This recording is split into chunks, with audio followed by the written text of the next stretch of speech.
na punto ko, pwede po bang mag-provide ang good share ng mga kahit general details kung paano yung 125 million na iyon ay ginastos, no? Considering yung said amount ay inexpend sa loob ng 11 araw. Nakita natin nung sa komite, Your Honor, napakarami pong program ang OVP, from libreng sakay, yung pagbubukas po ng maraming satellite office, yung pagbibigay po ng tulong sa libing, sa paggamot, sa napakarami po. There's so many services that were provided by the OVP. Your Honor. Even kung paano naging kontrobersyal itong mismong paglipat ng mismong perang ito, hindi kaya dapat ipagbawal ng Kongreso? Medyo specific na ho yung nasa batas ho natin ngayon, kasama na po yung mga desisyon ng Korte Suprema, specifically yung Araulio decision. Dahil doon, nakalagay doon na kung ano yung mga patakaran sa paglilipat ho ng pondo. Ito pong nangyari dito sa OVP, ito po ay release mula sa contingent fund ho, which for 2022 was 13 billion pesos and it's still the same amount to this day. At ito pong contingent fund ay sumasagot sa mga pangangailangan po ng gobyerno at lahat po, iba po ang patakaran dito. Hindi po itong dahil hindi nga ito augmentation ng savings, iba po ang patakaran pagdating ho sa pag-release or paglabas ng pera mula sa contingent fund, Your Honor. Na ipagbawal din mula sa contingent fund ang pag-augment or ang pag-release o paglipat patungo sa CIF ng ibang opisina. At sabihin natin, for the sake of argument, so ginastos yung 125 million sa 19 days. Still, 6.5 million pesos a day iyon.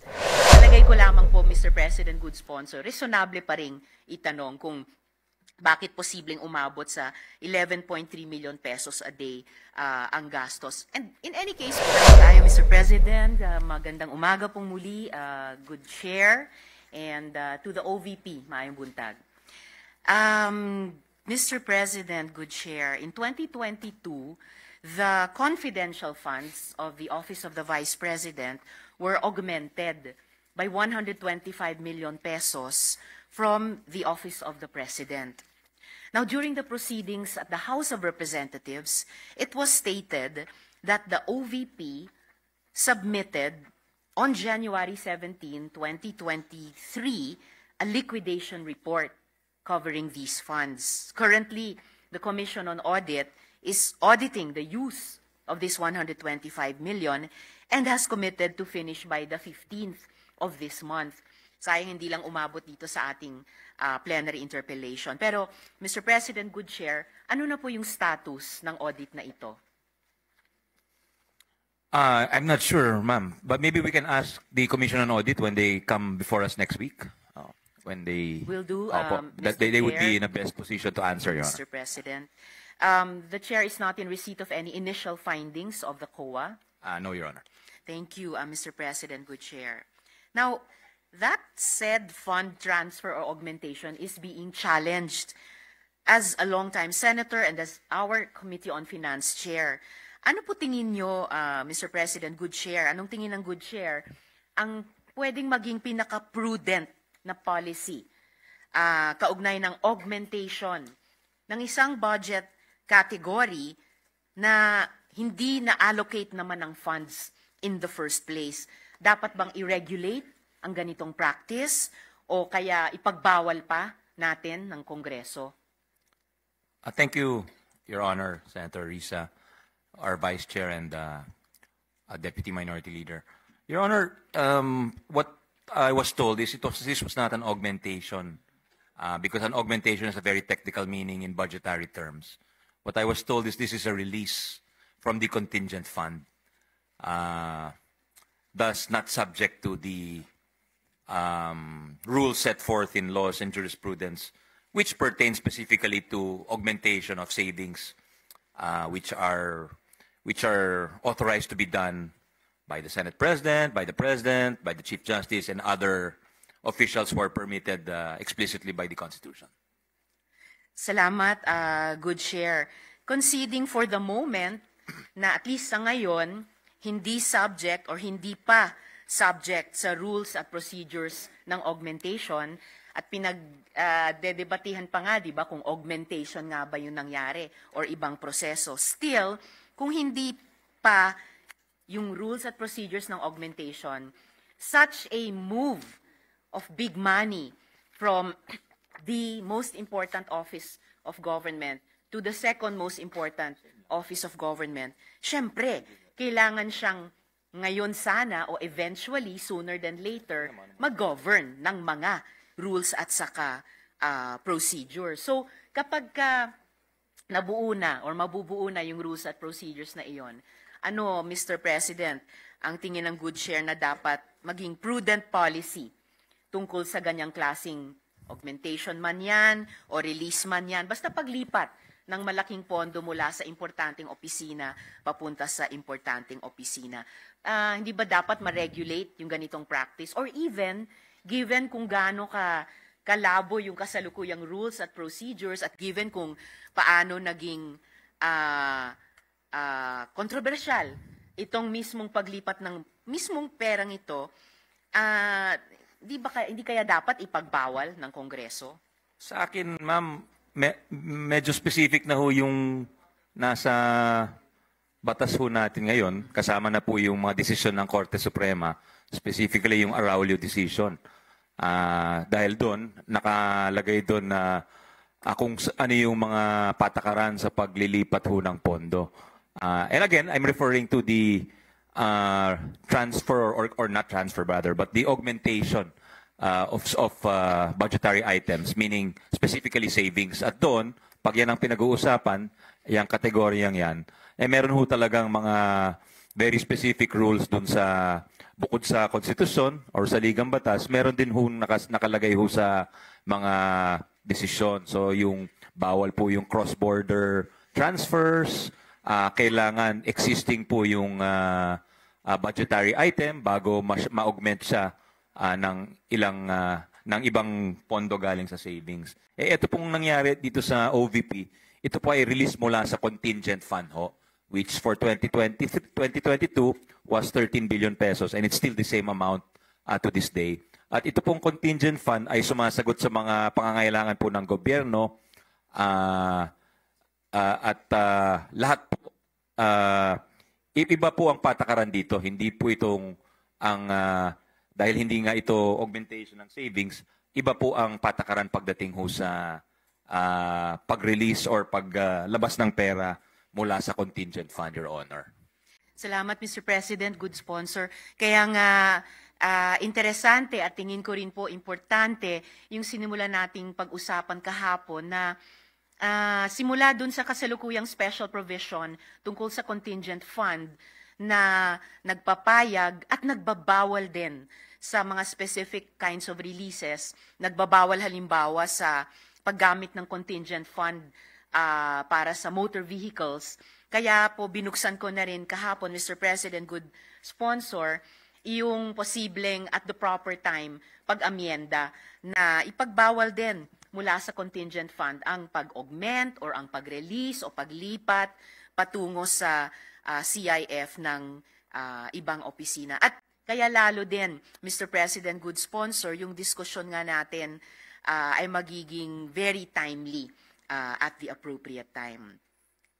Siguro, Mr. President, good sponsor, yung susunod na punto ko, pwede po bang mag-provide ang good share ng mga kahit general details kung paano yung 125 million na iyon ay ginastos, no? Considering yung said amount ay inexpend sa loob ng 11 araw. Malay natin, may election dito, best practices ng OVP na yung ibang mga ahensya gamit ito pwedeng pagandahin yung kanilang absorptive capacity considering na yung underspending, gaya ng sinimula nating pag-usapan kahapon, major problem pa rin, no, tulad sa ating diskusyon sa interpellation kahapon. At ito po yung akibat po nung pag-implement nung yung safe implementation of the programs, activities, and projects of the Office of the Vice President to alleviate poverty and promote the general welfare. At nakita natin nung sa komite, Your Honor, napakarami pong program ang OVP, from libreng sakay, yung pagbubukas po ng maraming satellite office, yung pagbibigay po ng tulong sa libing, sa paggamot, sa napakarami po. There's so many services that were provided by the OVP, Your Honor. So ibig sabihin, Mr. President, good sponsor, yung 125 million ginastos sa 11 araw o on average mga 11.3 million a day ay ginamit lahat yan para lang ligtas na maimplementa ang mga libreng sakay o paghahanda para magbukas ng satellite offices o magpalibing, magpagamot na itong lahat, yung pagsisiguro ng kaligtasan nito, iyan ay umabot sa on average 11.3 million pesos a day, Mr. President? Yung 11 days, yun po yung period of disbursement ng pera ho. But if you include the period for obligation, it was actually 19 days. And if we look at the services performed or the use of the funds, goes beyond actually the 11 or whether there's 11 days or 19 days. 19 days pertaining to the period from when the SARA was issued, which allows the agency to obligate the funds to the day it's finally paid for, where the services or any contracts are paid for, and thus the cash is considered disbursed. Does not mean that all the services or all the information, for instance, will be given on those days. Meaning, the information could have been given subsequent to the contracting and disbursing of the money, Your Honor. So, tapos yung confidential fund is used to ensure the safe entry for implementation of the programs and, of course, of the Vice President and her staff to various points of the archipelago. For instance, Your Honor, sa Surigao, sa BARM, in other provinces, meron ho talagang mga insurgency dyan. So, kailangan siguraduhin na maganda yung pagpasok ng mga programa at saka ng party ni VP, and to guarantee that the program implementation is also always data-driven. So, thus, the OVP was able to enter several geographically isolated and disadvantaged areas. For instance, in San Remigio, where they distributed pagbabago bags, school supplies, and dental kits to grade 1 and grade 4 school children in 33 barangays. And the CF is also used for purposes of continuous monitoring and validation of claims, especially for those made in or lodged in the satellite offices. So sa Bulacan po, for instance, the Office of the Vice President validated complaints that there were persons selling OVP assistance and forms. So meron hong mga ganong instances na talagang kinakailangan ho. Sige po, Mr. President, good sponsor. Kahit sabihin natin, for the sake of argument, so ginastos yung 125 million sa 19 days, still, 6.5 million pesos a day iyon. So kahit itanong po natin yung ibang pinagkagastosan nila,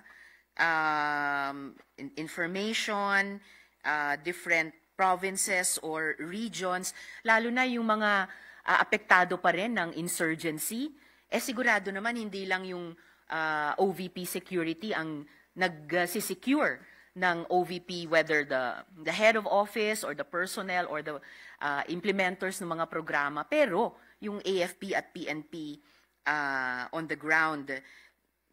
Well and good, data-driven, dapat yung mga programa. GIDA areas, ito po ay termino din ng Department of Health. So, malamang sa hindi or posible nakikipag-ugnayan ng OVP dun sa mga programa, activities at proyektong iyon sa DOH. Hindi kaya yung mga bags, school supplies at dental kits ay tumatawid na sa budget naman ng DepEd na concurrently hinihead ng Vice President.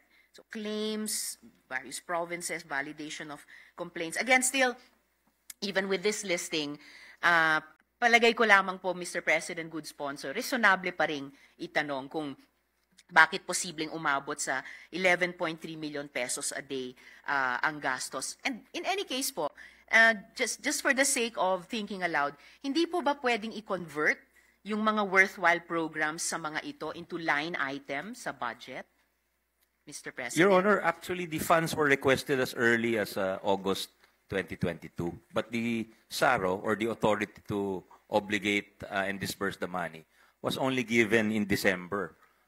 So talagang, kumbaga, obligado rin silang gastusin yung pera, Your Honor. Kasi kung hindi, di ba, we have a modified cash-based budgeting. Pag you use it or you lose it. So, pag hindi mo ginastos yung pera, maaaring mawala sa ahensya mo yun, di ba? Yes, thank you, Mr. President. Good sponsor.